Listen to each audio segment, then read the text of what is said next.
All right, now hopefully you have successfully been able to switch from fight or flight mode into rest and recovery mode, sympathetic to parasympathetic.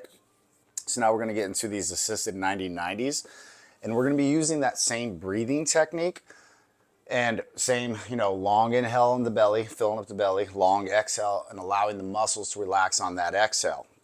Except now it should be a little bit easier to understand that you have that going. And now we're just going to purely direct it into the hips here. So what 90-90 means is simply we're just going to fold our legs like this into 290 degrees, so 2 L's. But I'm going to be over here. We're going to be right up against this couch here. All right, so I got my right leg forward, right hand down. Now and what we're going to do is just lean in. You could even bring both hands up, put your forearms down. If you want, you can get more towards the edge of the couch here where the arm is, so that way you can support yourself, have your other hand here. Now, the key is though, is we don't want to round the spine at all. We want to keep that spine nice and straight. Okay, we're going to take a big breath in, and we're just going to lean forward, and right about here, I could already feel a stretch down in the bottom of my hip here. So from this position, so back at the top, we're going to breathe in, fold forward, long breath out. Again, focusing purely on this hip of the front leg that's folded. So again, not rounding the spine, keeping that spine upright.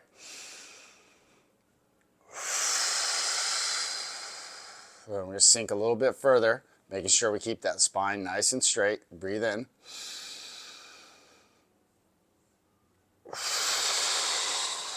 Fall forward a little bit more.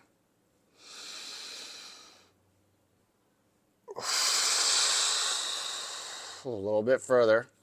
And so what the key is just to allow the breathing to relax that muscle and allow that stretch to happen on its own. We don't want to force it, especially if you're in pain. If you try to force an already irritated muscle, it's just going to fight back against you. You're just going to switch back into that sympathetic nervous system, right? So we want to take our time with it. Let the breathing do the work for you. And again, the most important thing is to not round that spine.